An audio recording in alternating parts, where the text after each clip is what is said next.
ఒక్కసారి కొమ్మూరి గోల్డ్ కి కాల్ చేయండి. తాకట్లో ఉన్న మీ బంగారాన్ని విడిపించి మార్కెట్ ప్రైస్ కి వాళ్ళు కొనుక్కుని మిగతా డబ్బులు మీకు ఇచ్చేస్తారు. హాయ్ హలో నమస్తే, నేను మీ కట్టా కార్తీక్. మనతో ఉన్నారు ప్రముఖ సామాజిక రాజకీయ విశ్లేషకులు కొత్త రవీంద్రబాబు గారు. సార్ నమస్కారం. సార్ నమస్తే. సార్, ఏపీ లిక్కర్ స్కామ్ అనేది ఒక తుద్దేశకు చేరిందా అనిపిస్తూ ఉంది. జగన్ ఇంటి మనుషులుగా చెప్పబడుతున్నటువంటి సీఎంఓ, మాజీ సెక్రటరీగా ఉన్నటువంటి ధనంజయ రెడ్డి గారు కానీ, తర్వాత సీఎంఓలో కీలకమైనటువంటి స్థానాల్లో ఉన్నటువంటి జగన్మోహన్ రెడ్డి గారు, ఓఎస్3 కృష్ణమోహన్ రెడ్డి గారు కానీ వీరిద్దరూ అరెస్ట్ కావడం జరిగింది. అంతకుముందు భారతీయ సిమెంట్స్లో పర్మనెంట్ డైరెక్టర్గా ఉన్నటువంటి బాలాజీ గోవిందప్ప కూడా అరెస్ట్ అయ్యారు. ఆయన వైఎస్ భారతి గారికి పర్సనల్ ఫైనాన్షియల్ అడ్వైజర్గా కూడా అంటున్నారు. మరి అయితే వీళ్ళు అరెస్ట్ తర్వాత ఇక నెక్స్ట్ జగన్ అరెస్ట్ వైపు, భారతి గారి వైపు అన్ని దారులు పోతున్నాయి. ఎంక్వైరీ వాళ్ళ వైపు పోతుంది, వాళ్ళ ఎంక్వైరీ జరగబోతా ఉంది, జగన్మోహన్ రెడ్డి గారు అరెస్ట్ జరగబోతుంది అనేటువంటి వార్తలు వస్తుంటాయి. ఇంకొక వార్త కూడా కొడుతుంది. ఒకవేళ జగన్మోహన్ రెడ్డి గారు అరెస్ట్ కనుక జరిగితే ఏదో పెద్ద విధ్వంసమే ఆంధ్రప్రదేశ్లో జరగబోతోంది, పెద్ద ఎత్తున రచ్చ క్రియేట్ చేయడానికి వైసీపీ ప్లాన్ చేసిందని కూడా చెప్తా ఉన్నారు. ఏంటి అసలు ఏం జరుగుతుంది? ఆంధ్రప్రదేశ్ లిక్కర్ స్కామ్లో దర్యాప్తు సంస్థలు విచారణ వేగవంతం చేసిన మాట వాస్తవం. నంబర్ 1, మీరు ప్రస్తావించినట్టుగా తీగలాగితే డొంకంతా కదల్లా, ఇంకా టైం ఉంది.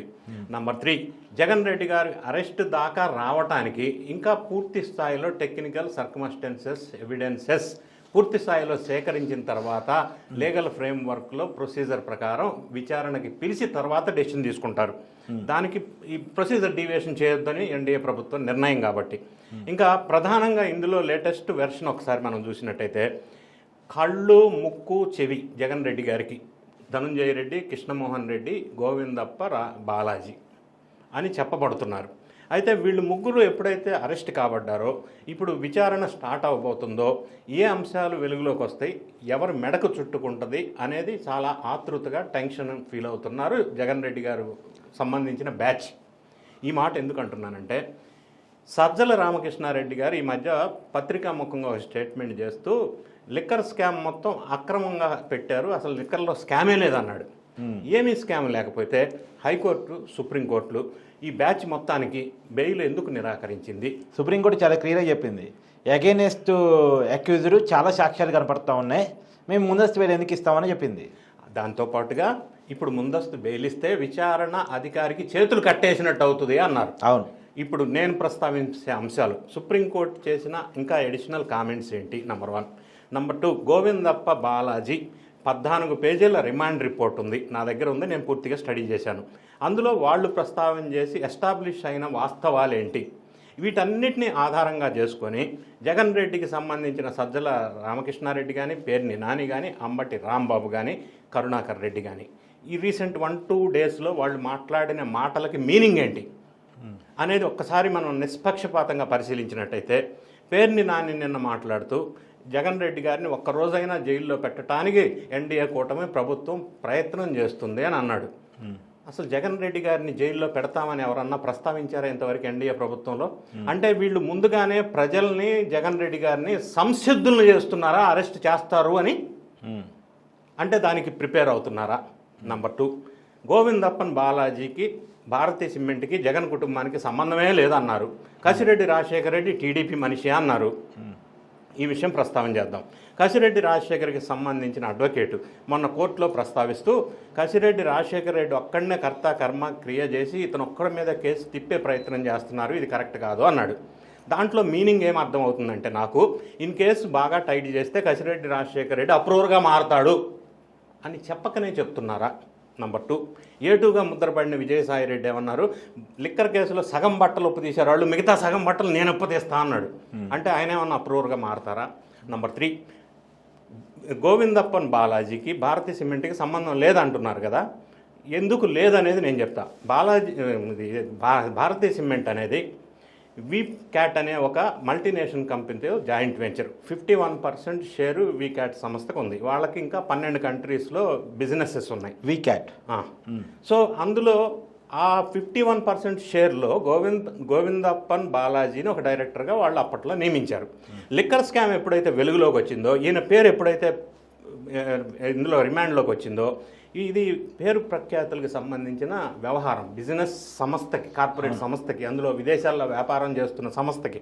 కాబట్టి 8 నెలల క్రితం వాళ్ళు ఈ పదవి నుంచి తొలగించారు. సబ్సిక్వెంట్గా ఇమ్మీడియట్గా భారతీ సిమెంటు భారతీ రెడ్డి గారికి జగన్ రెడ్డి గారికి 49% అందులో వాటా ఉంది. ఆ వాటాలో భాగంగా ఈయన్ని నామినేటెడ్ డైరెక్టర్ పదవి ఇచ్చారు. మరి ఈయన నామినేటెడ్ డైరెక్టరీ పదవి భారతీ సిమెంట్లో ఉంటే ఆయన మాకు సంబంధం లేదు, భారతీ సిమెంట్కి సంబంధం లేదని ఏ విధంగా చెప్తారు? అంతకుముందు సార్ భారతీ సిమెంట్స్లో అందులో 51% 49% స్టేక్ ఉంది కదా ఇద్దరిది. ఆ వీక్యాట్ అనే సంస్థ తరపున ఉండే. ఓకే, ఆ సంస్థ తరపున డైరెక్టర్గా ఉండే. అందుకని అటు నుంచి ఇటు మారాడు. అందుకని వీళ్ళు ఏమంటున్నారంటే భారతీ సిమెంట్కి గోవింద బాలాజీ సంబంధం లేదంటున్నారు. లాజిక్ ఏమంటే ఇది లాజిక్. కానీ లేటెస్ట్ డెవలప్మెంట్ ఏంటంటే వాళ్ళు ఈ విషయాన్ని దాచిపెడుతున్నారు. వీళ్ళ 49% స్టేక్లో వీళ్ళు నామినేటెడ్ డైరెక్టర్ ఇచ్చారు. ఇప్పుడున్న ప్రజెంట్ పదవి భారతీయ సిమెంట్కి సంబంధం లేదు దాన్ని చెప్పడం అనేది బేస్లెస్, సత్య దూరమైన మాట. రెండోది, వీళ్ళు ప్రతిసారి చెప్పకనే జగన్ అరెస్ట్ అవుతారు, అరెస్ట్ చేయాలని చూస్తున్నారు అని వీళ్ళు కావాలని జనంలో రెచ్చగొడుతున్నారు. మూడో అంశం రిమాండ్ రిపోర్ట్లో ప్రస్తావించింది ఏంటంటే కీ పాత్ర పోషించిన ముగ్గురు ఎవరైతే ఉన్నారో జగన్ రెడ్డికి అత్యంత సన్నిహితంగా 5 సంవత్సరాలు పరిపాలనలో సగభాగం అన్ని వాళ్లే చేసిన వాళ్ళు ఈ ముగ్గురు ఇంకా నయం. ధనంజయ రెడ్డి కూడా టీడీపీనే, కృష్ణమోహన్ రెడ్డి కూడా టీడీపీనే. అది చెప్పలే. అదే అంటే దీని మీనింగ్ ఏంటంటే దీన్ని సూక్ష్మంగా గమనించండి మీరు. అంటే ఈ అరెస్ట్ అయిన వాళ్ళు ఎవరో మాకు సంబంధం లేదు, డిటాచ్ చేస్తున్నారు. ఇట్లా డిటాచ్ చేస్తే వచ్చే ఉప్పెన ఏంటంటే వాళ్ళు ఈ బాధ భరించలేక అప్రూవర్గా మారితే అదంతా ఈయన మెడక చుట్టుకునే అవకాశం కూడా లేకపోలేదు. ఇంకోటి, హైకోర్టు వాళ్ళు ప్రస్తావించిన రిమాండ్ రిపోర్ట్లో ఉన్న అంశాలు వెలుగులోకి వచ్చినాయి. వాస్తవం ఏంటంటే కసిరెడ్డి రాజశేఖర రెడ్డి నేతృత్వంలో దిలీప్, చాణిక్య వీళ్ళందరూ ఒక బ్యాచ్ కలిసి కలెక్షన్ వరకు వాళ్ళు చూసుకున్నారు. ఆ కలెక్షన్ అమౌంట్ని గోవిందప్పన్ బాలాజీ ప్లస్ ఈ ముగ్గురు టీంకి హ్యాండ్ ఓవర్ చేశారు. గోవిందప్పన్ బాలాజీ ఆ మూటలు కట్టలు సొంతగా ఆయన కారులో పెట్టుకొని ఎక్కడికి వెళ్ళాలో ఈ మూటలు ఏ కోటకెళ్ళినాయో అక్కడికి చేర్చాడు.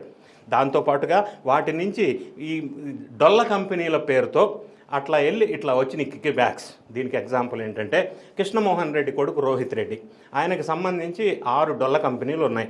అది విశాల్ ఎంటర్ప్రైజెస్, బాలాజీ సర్వీసెస్, వెంకటేశ్వర టెక్నాలజీసు, ఈ 6 సంస్థల్లో ఈ దాన్ని ఏమంటారు అకౌంట్ డీటెయిల్స్ అన్నీ కూడా వీళ్ళు సేకరించారు. అందులోకి అమౌంట్ వెళ్ళింది, మళ్ళీ బ్యాక్కి వెళ్ళింది. ఇది ఎట్లా జరిగింది? రెండోది, ధనంజయ రెడ్డి ఇంతకుముందు వైఎస్ రాజశేఖర రెడ్డి ఉమ్మడి ఆంధ్రప్రదేశ్కు ముఖ్యమంత్రిగా ఉన్నప్పుడు జీహెచ్ఎంసీలో కమిషనర్గా ఒక పాత్ర పోషించాడు.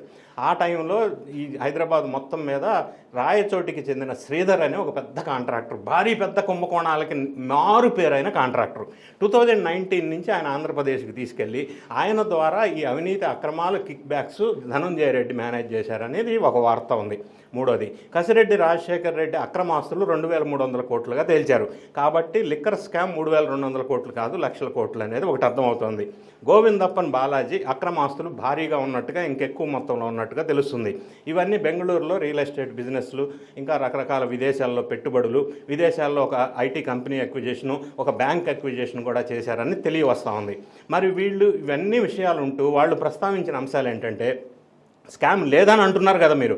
స్కామ్ లేకపోతే బ్రాండెడ్ కంపెనీస్ నుంచి, ఆంధ్రప్రదేశ్ నుంచి బ్రాండెడ్ కంపెనీస్ని ఎందుకు రెడ్యూస్ చేశారు ఆర్డర్స్, ఎందుకు కిల్ చేశారు, ఎందుకు పంపించేశారు? దీన్ని ఏమంటారంటే ప్రిఫరెన్షియల్ ఆర్డర్ అంటారు. అవును, అంటే దీన్నే కావాల్సిన వాళ్ళకి ఆర్డర్ ఇచ్చుకోవడం, అన్ఫెయిర్ ట్రేడ్ ప్రాక్టీస్ వాళ్ళు వాడిన వర్డ్ రిమాండ్ రిపోర్ట్లో. ఎందుకు చేశారు? రెండో అంశం, వీళ్ళకి కావాల్సిన ఫేవరబుల్ బ్రాండ్స్కి వీళ్ళు కావాల్సినట్టుగా చేశారు. మూడోది, ఆటోమేటిక్ సిస్టంలో ఆర్డర్ ఇవ్వాల్సింది మాన్యువల్ సిస్టంలో ఇచ్చారు. ఎందుకు ఇచ్చారంటే ఆటోమేటెడ్ సిస్టంలో కనుక ఆర్డర్ ఇస్తే లాస్ట్ 3 months గడిచిన 3 months యావరేజ్ 100 సేల్స్ ఉంటే డిమాండ్ కన్జంప్షన్ బట్టి ఆర్డర్ ఉంటుంది. దాని ప్రకారం ఆ ఆటోమేటెడ్ సిస్టమ్ ఏం చేస్తుందంటే నెక్స్ట్ వచ్చే 3 నెలలు 110 ఆర్డర్ ఇవ్వమని చెప్తుంది. అట్లాంటప్పుడు బ్రాండెడ్ కంపెనీస్కి ఇవ్వవలసి వస్తుంది. అందుకని మాన్యువల్ సిస్టంలో చేశారు. రెండోది, ఓఎఫ్ఎస్ ఆన్లైన్ ఫైలింగ్ సిస్టమ్ బంద్ చేశారు. ఎందుకు బంద్ చేశారు? ఆర్డర్ ఫర్ సప్లై ఎందుకు ఆపేశారు?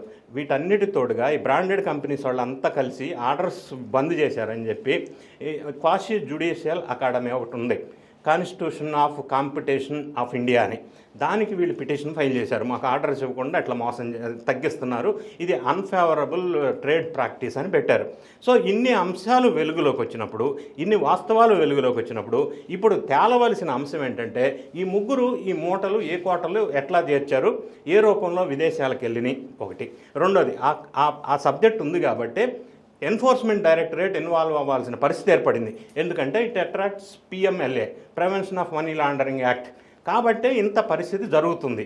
ఇంకోటి దీనికి తోడుగా ఇంతకుముందు జగన్ రెడ్డి గారు ఎప్పుడు కూడా మొబైల్ ఫోన్ నేను అసలు వాడిన, సెల్ నెంబర్ లేదు నా దగ్గర అన్నాడు.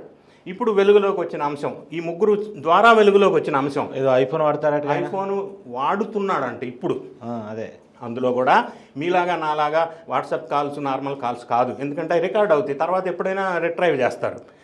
అదేంటారు సిగ్నల్ యాప్ అని ఒకటి ఉంటుంది, సిగ్నల్ మెసెంజరు, తర్వాత ఫేస్ టైమ్ యాప్, అది దాన్ని వాడుతున్నారంట. అందులో మెసేజ్ రికార్డు కాదు కాబట్టి, రికార్డు ఉండదు కాబట్టి. సో ఇవన్నీ ఎందుకు చేస్తున్నాడు, ఎందుకు భయపడుతున్నారు? ఈ పార్టీ శ్రేణులంతా కూడా జగన్ అరెస్ట్ చేస్తారని ఎందుకు ప్రచారంలోకి తీసుకొస్తున్నారు? ఎందుకు ఇంత జరిగిన తర్వాత కోర్టు బెయిల్ తిరస్కరించిన తర్వాత, బెయిల్ తిరస్కరించడానికి కారణాలు ఇంత మెన్షన్ చేసిన తర్వాత, రిమాండ్ రిపోర్ట్లో ఇంత ఎస్టాబ్లిష్ అయిన తర్వాత కేసు అక్రమ కేసు అని చెప్పడం అనేది బేస్లెస్. ఎందుకు భయపడుతున్నారు అనేది మనకు అర్థమవుతుంది. ఎటొచ్చి వాళ్ళ ఎవరు మెడకు చుట్టుకుంటుందా అనేది మాత్రమే ఇప్పుడు వెయిట్ చేయాల్సిన అవసరం ఉంటుంది. Thank you sir. Thank you.